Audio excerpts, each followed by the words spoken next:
مسلمان ہونے کے بعد آپ کو کون سے بڑے چیلنج کا سامنا ہوا؟ میری اپنی والدہ کے ساتھ تعلق ختم ہو گیا تھا۔ اس دوران کافی سارے واقعات ہوئے تھے۔ انہوں نے کسی اور سے شادی کر لی تھی اور وہ شخص اسلام سے نفرت کرتا تھا۔ وہ میرے خلاف ہو گیا اور مجھے یاد ہے 17 سال کی عمر میں وہ بہت تکلیف دہ لمحہ تھا جب میری والدہ نے مجھ سے کہا، میں 17 سال کی تھی، انہوں نے مجھے دیکھ کر کہا میری ذمہ داری پوری ہو گئی، مجھے تمہاری ماں رہنے کی ضرورت نہیں اور اب تم آزاد ہو۔ السلام علیکم ورحمۃ اللہ وبرکاتہ۔ محترم ناظرین، یو ایم نیٹ ورک میں آپ کا استقبال ہے۔ آج پھر ہم ایک اچھی کہانی اور ایک سبق آموز کہانی لے کے حاضر ہوئے ہیں، اور ہم یہ کہانی اسی کی زبانی سنیں گے جو اس کہانی میں متاثر ہوا ہے۔ آئیے چلیے یہ ویڈیو دیکھتے ہیں اور سمجھتے ہیں۔ میں نے ایک گستاخانہ وجہ سے قرآن کو پڑھنا شروع کیا، وہ یہ کہ میں چاہتی تھی کہ کوئی خامی تلاش کروں۔ میں نے آرٹیکلز، کتابچے، کیسٹ سب پھینک دیے۔ میں نے قرآن کو ایک طرف رکھا، یہ مجھ پر ذہنی جذباتی طور پر بہت زیادہ حاوی ہو رہا تھا۔ میں نے کہا میں مسلمان ہو گئی ہوں اور اب یہ میں ہوں۔ وہ بہت تکلیف دہ لمحہ تھا جب میری والدہ نے مجھ سے کہا میری ذمہ داری پوری ہو گئی، مجھے تمہاری ماں رہنے کی ضرورت نہیں اور اب تم آزاد ہو۔ اور اپنی ماں کا رشتہ توڑ لینا بہت زیادہ تکلیف دہ تھا، بہت زیادہ تکلیف دہ۔ میں یہ جان نہیں سکی کہ میرا تعلق کہاں سے ہے۔ میں نے بے حد تنہا محسوس کیا اور اس چیز نے مجھے بیمار کر دیا۔ میں نے اپنی والدہ کو کال کی اور ان سے کہا پلیز آئیں اور مجھے اپنے ساتھ گھر لے جائیں، اور میں نے اسلام پر عمل کرنا روک دیا، اپنا حجاب اتار دیا، نماز پڑھنا چھوڑ دی۔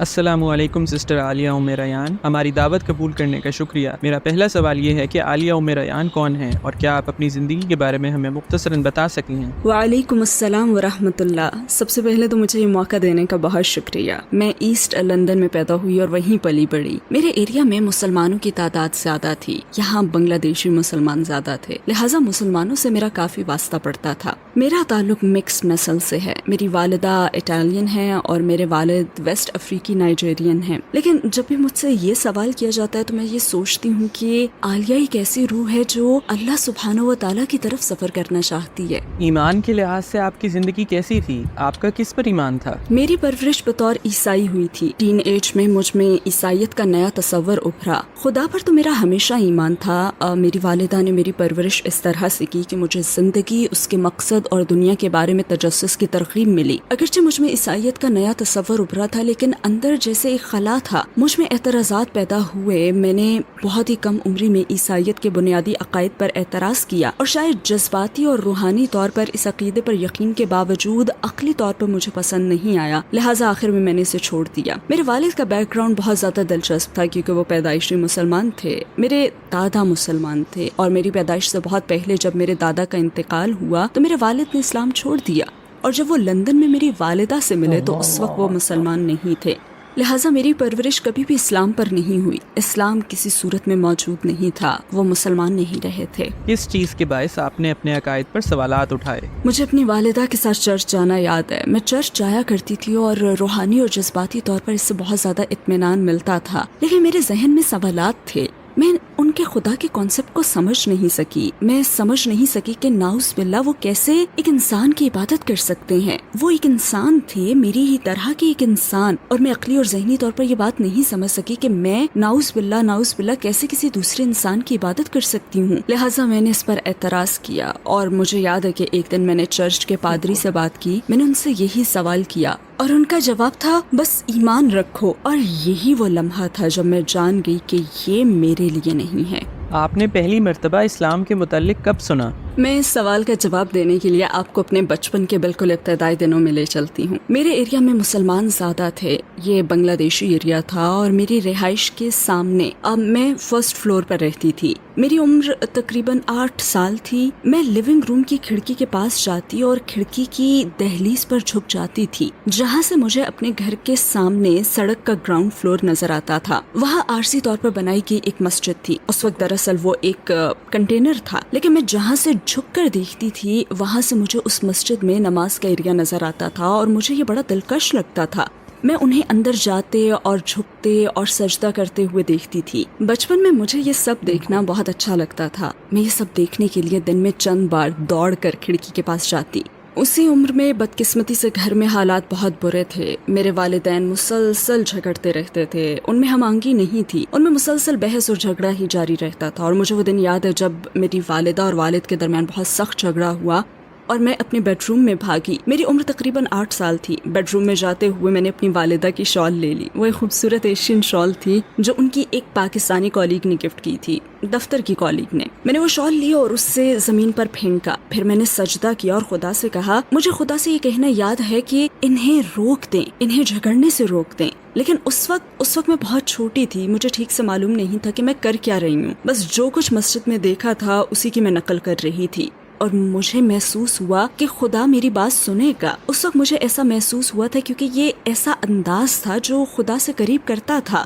یہ اسلام کے حوالے سے یہ میرا سب سے پہلا تجربہ تھا. اور پھر 2 سال بعد ایک اور تجربہ ہوا. میں 10 سال کی تھی اور اسکول میں پڑھتی تھی. میں اسکول سے گھر آئی اور یہ خبر سنی کہ ہماری کلاس کا ایک بچہ جو اسکول سے چھٹی ہونے کے بعد اس وقت کافی مقبول کچھ پلینگ کارڈز خریدنے کے لیے سڑک پر دوڑ رہا تھا کہ ایک بڑے ٹرک نے اسے ٹکر مار دی اور وہ موقع پر ہی دم توڑ گیا. اسکول نے اس کے تمام کلاس فیلوز کو خط لکھا اور اس کے 2 دن بعد ہونے والے جنازے میں آنے کی دعوت دی. تب میں نے اپنی والدہ سے جانے کی ضد کی. اس کلاس میں ہم میں سے کچھ اسٹوڈنٹس غیر مسلم تھے. والدہ نے اجازت دے دی اور مجھے لیلا سے کہی ایک بات یاد ہے جو اس وقت میری بیسٹ فرینڈ تھی اور وہ صومالیہ سے تھی. میں نے کہا کیا مجھے اسکارف مل سکتا ہے, اور اس نے کہا ہاں, اور مجھے ایک اسکارف اس نے دے دیا. پھر مجھے ایسٹ لندن کی مسجد میں جانا یاد ہے. شاید میں جنازے میں موجود اکیلی غیر مسلمان بچی تھی. وہاں میں نے ظہر کی نماز پڑھی, پھر جنازے کی نماز پڑھی. مجھے ظہر کی نماز میں سجدہ کرنا اور خدا سے نزدیکی کا وہ احساس پانا یاد ہے جو 2 سال پہلے سجدہ کرتے ہوئے مجھ میں پیدا ہوا تھا. اور یہ اسلام کے حوالے سے میرا دوسرا تجربہ تھا. اس بات نے آپ کو اسلام سے قریب کرنا شروع کیا.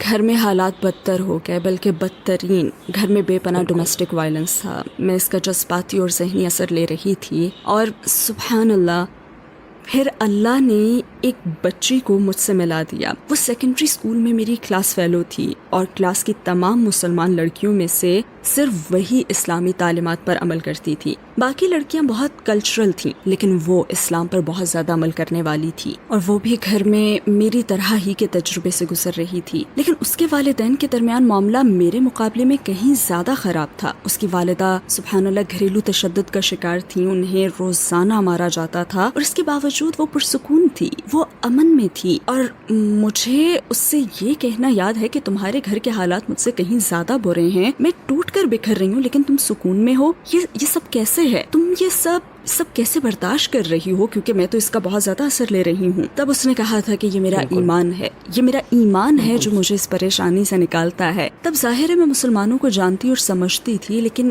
یہ احساس بھی تھا کہ اسلام بہت بیکورڈ مذہب ہے. اور مجھے اپنی اس فرینڈ سے بہت زیادہ لگاؤ ہو گیا تھا. ہم بہت ہی گہری سہیلیاں بن گئی, حالانکہ ہم بالکل مختلف تھیں. مطلب میں بہت خود سر اور کریزی تھی, لوگوں میں مقبول, اور وہ ماشاءاللہ ایک عملی مسلمان تھی. پھر بھی ہم بہت گہری فرینڈز بن گئی. پھر میں نے اسلام پر غور کرنا شروع کر دیا, آرٹیکلز پڑھنا شروع کیے. اس وقت ٹیپ والی کیسٹس چلتی تھی. میں نے قرآن کو پڑھنا شروع کیا صرف ایک گستاخانہ وجہ سے, وہ یہ کہ میں چاہتی تھی کہ اس سے بچانے کے لیے اس عقیدے میں کوئی خامی تلاش کروں, کیونکہ میں سمجھتی تھی کہ حجاب غلط ہے. میرے خیال میں یہ اسے ایک کامیاب کریئر, ایک کامیاب زندگی سے پیچھے رکھے گا. مجھے لگتا تھا, اور ویسے بھی اس علاقے میں پرورش پاتے ہوئے میں نے دیکھا بھی تھا کہ مرد 2 میل آگے ہی چل رہے ہوتے تھے اور ان کی بیویاں پیچھے پیچھے چلتی تھیں. تو مجھ میں اس طرح کے من گھڑت تصورات تھے. اور یہ بات دلچسپ بھی تھی کیونکہ ایک طرف میں یہ دیکھ سکتی تھی کہ اس مذہب میں کوئی تو بات ہے جس نے اس لڑکی میں اتنا سکون بھر دیا ہے, اور دوسری ہی طرف اس مذہب سے یہ محدود ہو رہی تھی. اب یہ اسے دبا دیتا, یہ اسے زندگی میں آگے بڑھنے نہیں دیتا. تو ہم نے اس پر گفتگو کرنا شروع کی. ہم باقاعدگی سے بات کرتے تھے, اور وقت گزرنے کے ساتھ ساتھ میں قائل ہوتی گئی کہ اسلام ہی سچا دین ہے. اور اس بات نے مجھے خوفزدہ کر دیا. کہ میں قائل ہونے لگی ہوں، میرا دل بدلنے لگا، میری سوچ بدلنے لگی. میں کوئی خامی تو نہیں ڈھونڈ سکی لیکن صرف ایک ہی چیز پا سکی اور وہ زندگی گزارنے کا ایک مکمل انداز تھا. مجھے قرآن میں اگر ملے تو سائنسی ثبوت، اپنی ریسرچ میں مجھے کچھ ملا تو وہ تھا قرآن کا علمی معجزہ، اس کے علاوہ اور کچھ نہ تھا. اور اس چیز نے مجھے خوفزدہ کر دیا کیونکہ اگرچہ میں اس وقت بہت چھوٹی تھی لیکن میں ہمیشہ سے ایک ایسی لڑکی ہی رہی ہوں کہ اگر کسی چیز کو اپنا لوں، کسی چیز کو چن لوں تو پھر اسے اپنا 150% دیتی ہوں. میں یہ جان گئی تھی کہ میں بدل رہی ہوں اور میں قائل ہونے لگی تھی کہ مجھے اپنی زندگی بدلنی پڑے گی اور اس بات نے مجھے خوفزدہ کر دیا تھا. کون سی چیز آپ کو اسلام قبول کرنے سے روکتی رہی اور بالآخر آپ مسلمان کیسے ہوئی؟ خوف مجھ پر غالب آ گیا تھا. اس وقت مجھ پر اتنا خوف طاری تھا کہ میں نے اپنے دوستوں سے بھی تعلق ختم کر لیا. میں نے آرٹیکلز، کتابچے، کیسٹ سب پھینک دیے. میں نے قرآن کو ایک طرف رکھا. یہ مجھ پر ذہنی جذباتی طور پر بہت زیادہ حاوی ہو رہا تھا. میں اپنے ایمان سے خوفزدہ تھی. میں اس بات سے خوفزدہ تھی کہ مجھے اپنی زندگی بدلنی پڑے گی. میں یہ نہیں کہتی کہ مجھے اپنی زندگی سے بے حد پیار تھا لیکن میں آزاد تھی اور اپنی آزادی کو ختم کر دینا بہت زیادہ خوفزدہ کرنے والی چیز ہے، خصوصاً جب آپ کو معلوم ہی نہ ہو کہ آپ اس سے کیا پائیں گے. مگر اب مجھے معلوم ہے کہ میں نے کیا پایا ہے. تو اس وقت میں نے اس سے تعلق توڑ لیا اور بس اپنی زندگی جیتی رہی. پھر مجھے اپنے ایگزامز کی تیاری یاد ہے. وہ ایک ویکنڈ تھا اور میں اپنے ایگزامز کی تیاری کر رہی تھی لیکن پتہ نہیں کیوں میری توجہ بھٹک رہی تھی. میں سوچ رہی تھی تو بس اسلام کے بارے میں، اپنی جانی گئی چیزوں کے بارے میں. ایسا لگتا تھا کہ ان سوچوں نے مجھ پر بمباری کر دی ہو. یہ سوچیں قرآن میں سائنسی ثبوتوں، خدا کے وجود، نبوت کے ثبوت کے بارے میں تھیں اور لگاتار ایک کے بعد دوسری سوچ. پھر میں چہل قدمی کے لیے اپنی رہائش گاہ سے باہر آ گئی، کچھ دیر سکون کا سانس لینے کے لیے. میں سڑک پر آئی جسے روزانہ پار کرتی تھی. میں وہاں کھڑی گرین مین اشارے کا انتظار کرنے لگی. پھر گرین مین اشارہ آیا، لوگ سڑک پار کرنے لگے لیکن میں نہ کر سکی. مجھے لگا جیسے میرے پاؤں زمین سے چپک گئے ہوں اور دماغ میں یہی سوچ تھی کہ اگر میں یہ سڑک یا کوئی بھی سڑک پار کروں اور مجھے کار ٹکر مار دے اور میں یہ جانتے ہوئے مر جاؤں جسے میں بخوبی جانتی ہوں تو اس کا مجھے کیا فائدہ ہوگا. اور یہ خیال مجھ پر طاری ہو گیا. میں اس کی گواہی کیوں نہیں دے رہی جو پہلے ہی میرے دل میں سما چکا ہے. میں کسی طرح گھر واپس آئی، اپنی دوست کو کال کی. اس نے فون اٹھایا، میری آواز سنی اور میری آواز سن کر وہ بہت خوش ہوئی. میں نے اسے کہا کہ میں ایمان لے آئی ہوں اور اب مجھے کلمہ پڑھنا ہے. وہ ویکنڈ تھا اور پیر کے دن میں نے کلمہ پڑھ لیا، الحمدللہ. آپ کے قبول اسلام پر آپ کی فیملی کا کیا رد عمل تھا؟ اس وقت ایک انتہائی دیوانی اور پرجوش نوجوان لڑکی ہونے کے ناطے میں نے اپنی والدہ کو یوں بتایا کہ گھر پہنچی، دروازہ کھٹکھٹایا اور جب انہوں نے دروازہ کھولا تو میں حجاب میں تھی. اس طرح بتانے کا فیصلہ اچھا نہیں تھا. بس یہی کہوں گی کہ یہ فیصلہ اچھا نہیں تھا. انہوں نے کنفیوز ہو کر مجھے دیکھا اور میں نے کہا ہاں میں مسلمان ہو گئی ہوں اور اب یہ میں ہوں. انہوں نے سوچا کہ یہ وقتی ابال ہے، الحمدللہ، اور اس وقتی ابال کو اب 24 سال ہو چکے ہیں الحمدللہ. اور اس کے بعد حالات بہت زیادہ مشکل رہے. میں نے فیملی کھو دی، دوست کھو دیے. میں اتنی کم عمری میں بالکل تنہا رہ گئی. مسلمان ہونے کے بعد شروع کے چند سال بہت مشکل تھے. مسلمان ہونے کے بعد آپ کو کون سے بڑے چیلنج کا سامنا ہوا؟ میری اپنی والدہ کے ساتھ تعلق ختم ہو گیا تھا. اس دوران کافی سارے واقعات ہوئے تھے. انہوں نے کسی اور سے شادی کر لی تھی اور وہ شخص اسلام سے نفرت کرتا تھا. وہ میرے خلاف ہو گیا اور مجھے یاد ہے 17 سال کی عمر میں وہ بہت تکلیف دہ لمحہ تھا جب میری والدہ نے مجھ سے کہا، میں 17 سال کی تھی، انہوں نے مجھے دیکھ کر کہا میری ذمہ داری پوری ہو گئی، مجھے تمہاری ماں رہنے کی ضرورت نہیں اور اب تم آزاد ہو. وہ انتہائی مشکل وقت تھا. اس عمر میں آپ کو فیملی کی ضرورت ہوتی ہے اور اپنی ہی ماں کا رشتہ توڑ لینا بہت زیادہ تکلیف دہ تھا، بہت زیادہ تکلیف دہ.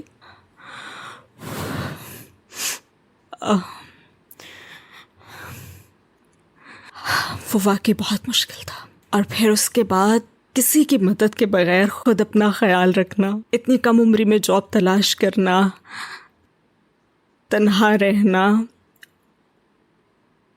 اور اس وقت میں ایسی بے شمار دوسری مشکلات سے میں گزری جو بالکل ذاتی نوعیت کی تھیں، اور فیملی کی سپورٹ کے بغیر یہ سب انتہائی مشکل تھا. میں تنہا جی رہی تھی. میں نے ایک مخصوص گروپ کے ذریعے اسلام قبول کیا تھا، ایک اسلامی گروپ کے ذریعے، جسے بعد میں نے چھوڑ دیا.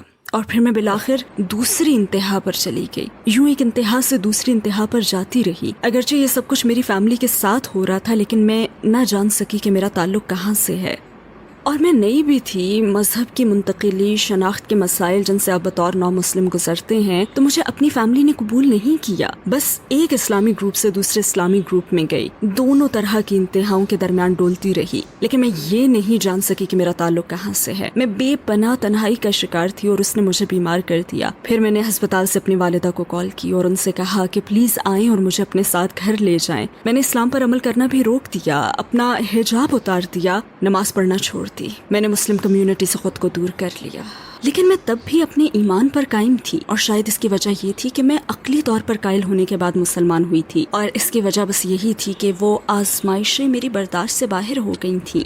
آپ نے اسلام پر دوبارہ عمل کیسے شروع کیا؟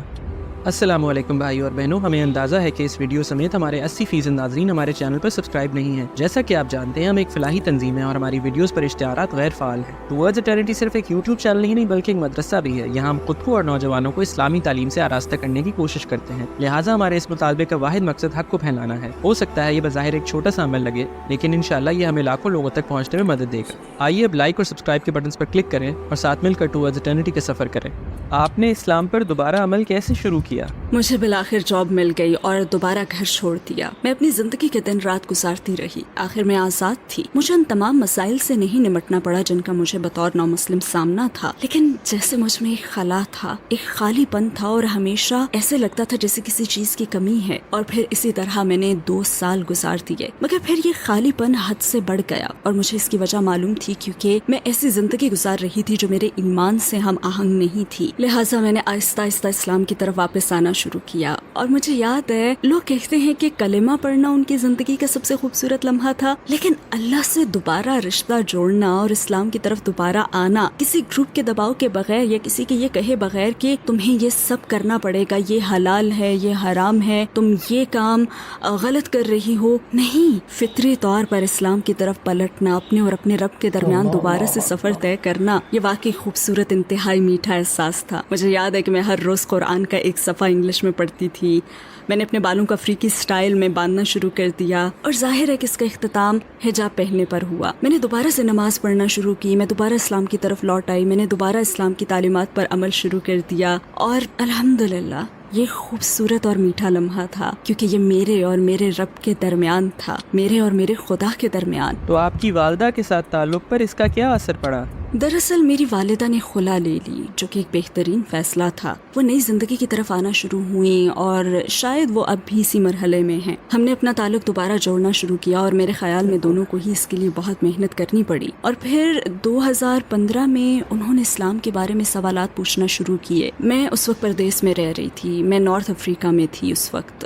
انہوں نے یہ سفر شروع کیا اور ہر طرح کے سوالات پوچھے، اور پھر 2015 میں انہوں نے کہا کہ وہ مسلمان ہونا چاہتی ہیں۔ اور یہ وقت تھا جب میری والدہ مطالعے کی بہت زیادہ شوقین تھی، یوں سمجھیں وہ کتابی کیڑا تھیں۔ تاریخ اور خصوصاً اسلامی تاریخ سے انہیں عشق تھا، اور بالآخر ان میں اس حوالے سے مزید جاننے کا تجسس پیدا ہو گیا تھا۔ تو 2015 میں انہوں نے کہہ دیا کہ وہ مسلمان ہونا چاہتی ہیں، اور بالآخر کلمہ پڑھ لیا۔ اس کے کچھ ہی عرصے کے بعد انہوں نے کہا کہ وہ ایمان برقرار نہیں رکھ سکتی، اور شاید اس کی وجہ ان کی عمر تھی، شاید اس لیے کہ ان کے آس پاس مسلمان نہیں تھے اور میں بھی ان سے بہت دور رہ رہی تھی، اور آخر انہوں نے پھر دین چھوڑ دیا۔ پھر 2021 میں انہوں نے کچھ یوٹیوب ویڈیوز دیکھنا شروع کی۔ وہ مجھ سے بات کرتی اور بتاتی مجھے کہ عائشہ پرائم نامی اس عورت کی کچھ ویڈیوز ملی۔ میں اس وقت انہیں نہیں جانتی تھی، تو میں نے فوراً ریسرچ شروع کی، تو پتہ چلا کہ وہ ایک امریکی بہن ہیں۔ اس سے پھر میری والدہ شیخ خالد یاسین کی ویڈیوز دیکھنے لگی۔ انہوں نے مجھ سے بات کی تو وہ بے حد پرجوش تھیں، کہنے لگی مجھے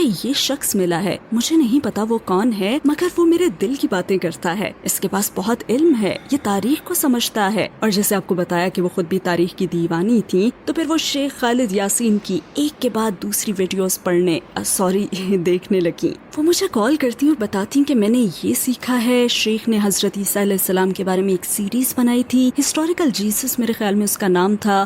وہ انہیں انتہائی دلچسپ لگی اور وہ مسلسل ان کی ویڈیوز دیکھتی رہتی اور مجھے بتاتی, اور میں کچھ نہ کہتی. میں نے سوچا کہ پتہ نہیں یہاں کیا ہو رہا ہے, لیکن کچھ بدل رہا ہے. میں بس سوالات کے جوابات دے دیتی, میں اپنی رائے نہیں دیتی تھی, میں بس انہیں اپنے پاس آنے دیتی. وہ کہا کرتی کہ یہ شخص کمال کا ہے, لہٰذا میں نے ان کی تلاش کی ذمہ داری لی اور ایک پیغام بھیجا اپنے جاننے والوں کے نام, ایک پیغام جس میں لکھا کہ کیا کسی کے پاس خالد یاسین سے رابطے کی تفصیلات ہیں, اور کسی نے مجھے ان کے فیس بک پیج کا ایڈریس دیا جہاں ان کا نمبر اور ای میل ایڈریس موجود ہے. میں نے انہیں ای میل کی اور انہیں پورا معاملہ بتایا, اور انہیں بتایا کہ میری والدہ نے آپ کی ویڈیوز دیکھی ہیں, ان کا ماضی یہ ہے, ہمارے ساتھ یہ سب ہوا ہے, میں نو مسلم ہوں. اور میں نے انہیں اپنی پوری کہانی سنائی اور کہا کہ میں جانتی ہوں کہ آپ بہت زیادہ مصروف ہوں گے, لیکن کیا کسی طرح سے یہ ممکن ہے کہ آپ میری والدہ سے بات کر سکیں. اور میں نے ای میل بھیج دی. چونکہ خالد یاسین ایک مصروف آدمی ہے, اس لیے میرا خیال تھا کہ میری ای میل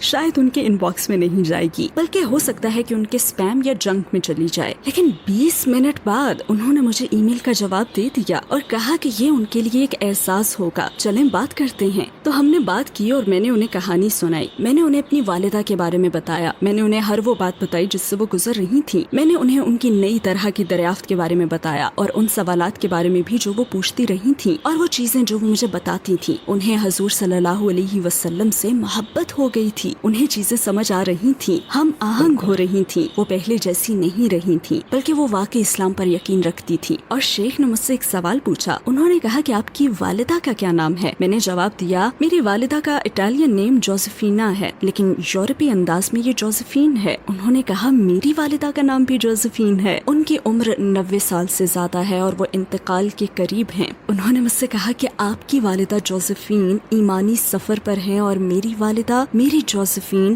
موت کے سفر پر. انہوں نے کہا کہ ہم ایسے کریں گے کہ آپ ان سے کہیں. میں نے سوچا کہ میں ان کی آپ سے کیسے بات کرواؤں. میں چاہتی تھی کہ وہ خود بات کریں, لیکن انہوں نے مجھ سے کہا کہ اگرچہ وہ میری ویڈیوز پسند کرتی ہیں, لیکن ہو سکتا ہے کہ وہ مجھ سے بات نہ کرنا چاہیں. بس انہیں کہہ دیں کہ کوئی آپ سے آپ کی ریسرچ, آپ کی اسلامی ریسرچ کے سفر کے بارے میں بات کرنا چاہتا ہے, لیکن انہیں یہ نہ بتائیں کہ یہ میں ہوں اور اس کے بعد میں سنبھال لوں گا. تو میں ان کے پاس گئی اور کہا کہ ایک شخص ہیں جو ریسرچر ہیں, وہ بس آپ سے کچھ سوالات پوچھنا چاہتے ہیں, کیا آپ انہیں جواب دینا چاہیں گی. انہوں نے کہا ہاں کیوں نہیں. میں نے ان سے کہا ویسے امی میری ان سے بات چیت کے دوران انہوں نے مجھے عربی میں آپ کے نام کا مطلب بتایا. انہوں نے جواب دیا نہیں. میں نے کہا کیوں. انہوں نے بتایا کہ آج صبح ہی میری اپنی کالیگ سے بات ہو رہی تھی جو عبرانی ہے اور عربی پڑھ رہا ہے. میں نے اس سے کہا کیا تمہیں میرے نام کا عربی مطلب پتا ہے. تو اس نے کہا کہ میں بتاؤں گا. اور تم کہہ رہی ہو کہ وہ مطلب بتا رہا تھا. کہنے لگی کہ نہیں یہ ہو ہی نہیں سکتا. خیر پھر ان کی بات چیت ہوئی. میں زوم میٹنگ میں ہی تھی اور میں نے اسے ریکارڈ کر لیا تھا. اور شیخ نے جس طرح اس معاملے پر بات کی, اللہ انہیں جزا عطا فرمایا, آمین. ان کی آپس میں بات چیت ہو رہی تھی, لیکن کسی وجہ سے وہ ان کی آواز نہ پہچان سکی. وہ ان سے بس سوالات پوچھ رہے تھے اور کہلوانا چاہتے تھے کہ وہ کس پر ایمان رکھتی ہیں. پھر وہ کسی حد تک ان سے یہ کہلوانے میں کامیاب ہو گئے. انہوں نے کہا کہ ان کا ایمان ہے کہ خدا ایک ہے اور محمد صلی اللہ علیہ وسلم اس کے آخری نبی ہیں. انہوں نے یہ بات ویڈیو میں کہی. اور میٹنگ کے بعد شیخ نے ان سے پوچھا کہ آپ کو معلوم ہے کہ اسکائی کا کیا مطلب ہے. انہوں نے کہا نہیں. انہوں نے بتایا کہ اس کا مطلب ہے شیخ خالد یاسین. انہوں نے سنا نہیں اور شیخ نے اپنی بات دہرائی. والدہ کہنے لگی نہیں آپ نہیں ہیں, اور انہوں نے کہا کہ میں ہی ہوں. انہوں نے کہا نہیں اگر مجھے معلوم ہوتا کہ یہ آپ ہیں تو میں اور بھی زیادہ اور خیر آگے وہ کچھ بھی کہنا چاہتی ہوں. اس کے بعد ان کے 2 مزید زوم سیشنز ہوئے اور آخرکار انہوں نے دوبارہ کلمہ پڑھ لیا الحمدللہ. کیا مسلمان ہونے اور حجاب پہننے سے آپ کی آزادی چھن گئی ہے؟ اسلام قبول کرنے کے بعد مجھے میری آزادی مل گئی ہے, کیونکہ آزادی لوگوں کی کھڑی کی گئی رکاوٹوں کو دور کرنے کا نام ہے. جب آپ پوری طرح سے اپنے خالق سے اور اپنے مقصد سے جڑ جاتے ہیں تو آپ دوسروں کے لیے نہیں بلکہ اس کے لیے جیتے ہیں, اور یہی حقیقی آزادی ہے. ٹھیک ہے میں اب حجاب پہن رہی ہوں اور مجھے اپنے رب کے کچھ خاص احکام کو بھی ماننا پڑتا ہے, لیکن میں آزاد ہوں کیونکہ میرے فیصلے, میری پسند ناپسند, کہاں جانا ہے, کیا کرنا ہے اور کیا نہیں کرنا, یہ سب کچھ میرے خالق و مالک کے لیے ہے، یہ ان لوگوں کے لیے نہیں جو میری طرح زندگی کے سفر پر ہیں۔ تو ہاں، میں آزاد ہوں۔ لیکن کچھ غیر مسلم کہتے ہیں نہیں، تم خود کو دھوکہ دے رہی ہو، آزاد تو ہم ہیں۔ نہیں، کیونکہ وہ کسی نہ کسی چیز کے غلام ہیں۔ کوئی طاقت ہم سے سارے کام کرواتی ہے، ہر کام کے پیچھے کوئی مقصد ہوتا ہے۔ ہم سب صبح بستر کیوں چھوڑتے ہیں؟ اس کی وجہ فیملی ہو سکتی ہے، جاب ہو سکتی ہے، اس کی وجہ دولت کی ہوس ہو سکتی ہے، ہماری کوئی بھی خواہشات ہو سکتی ہیں، لیکن ہم سب کسی نہ کسی چیز کے غلام ہیں۔ لیکن میں ایک ایسی ذات کی غلام بننا چاہوں گی جو پرفیکٹ ہے، جس کے پاس سے میں آئی ہوں اور جس کے پاس دوبارہ جانا ہے، بجائے کسی ختم ہو جانے والی چیز کا غلام بننے کے، جیسے کہ میں ایک دن ختم ہو جاؤں گی۔ کبھی میرا بھی خیال تھا کہ اسلام عورتوں کو دباتا، محدود کرتا ہے، لیکن مجھے محسوس ہوا کہ دراصل اسلام کلچر کے اثر سے پاک، خالص اسلام اپنی خالص ترین شکل میں عورت کی شان اتنی خوبصورتی سے قائم کرتا ہے کہ عورت ہونا فخر بن جاتا ہے۔ حضور صلی اللہ علیہ وآلہ وسلم کے صحابی نے جب سوال کیا میری محبت کا سب سے زیادہ حقدار کون ہے، تو آپ صلی اللہ علیہ وسلم کا جواب کیا تھا؟ تمہاری ماں۔ آپ نے دوبارہ جواب دیا، تمہاری ماں، تمہاری ماں۔ اللہ سبحانہ و تعالیٰ نے خود اور پھر اپنے نبی پاک صلی اللہ علیہ وآلہ وسلم کے ذریعے شریعت میں عورت کو جو حیثیت، تحفظ، سپورٹ اور مقام عطا کیا ہے، اس سے ظاہر ہوتا ہے کہ عورت ایک ہیرا ہے، سچا اور حقیقی ہیرا۔ جب میں سوچتی ہوں کہ اگر اللہ سبحانہ و تعالیٰ کی طرف سے مجھے ہدایت نہ ملتی تو آج میں کہاں ہوتی، اگر زندہ ہوتی تو بے نام و نشان ہوتی۔ نیند سے جاگنا مجھے سمجھاتا ہے کہ میری زندگی کا مقصد ہے، میرے وجود کی اہمیت ہے، اور اسی سے میں اپنی قدر و قیمت کو اپنے رب کے ساتھ جوڑتی ہوں۔ ایسا کرتے ہوئے مجھے ادراک اور احساس ہوتا ہے کہ اسلام میں عورت آزاد ہے، اسے عزت، سپورٹ، تحفظ حاصل ہے اور اسے ایک اعلیٰ حیثیت دی گئی ہے۔ اگر آپ کو دنیا کے تمام غیر مسلموں سے بات کرنے کا موقع ملے تو آپ انہیں 1 منٹ میں کیا کہیں گی؟ میں انہیں بتاؤں گی کہ روزمرہ کی زندگی کے پیچھے کوئی مقصد ضرور ہے، یہ معمول کی زندگی ہی سب کچھ نہیں ہے، اور اگر آپ کے خیال میں یہی سب کچھ ہے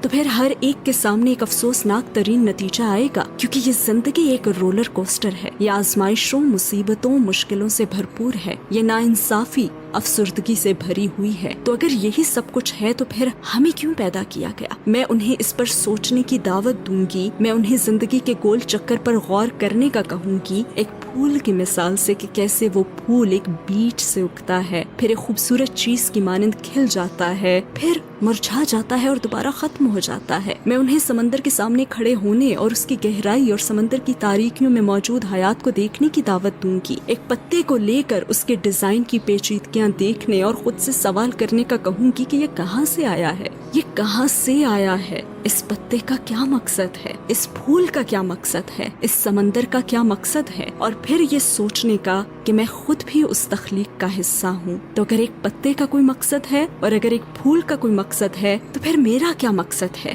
میں ان سے یہ پوچھوں گی۔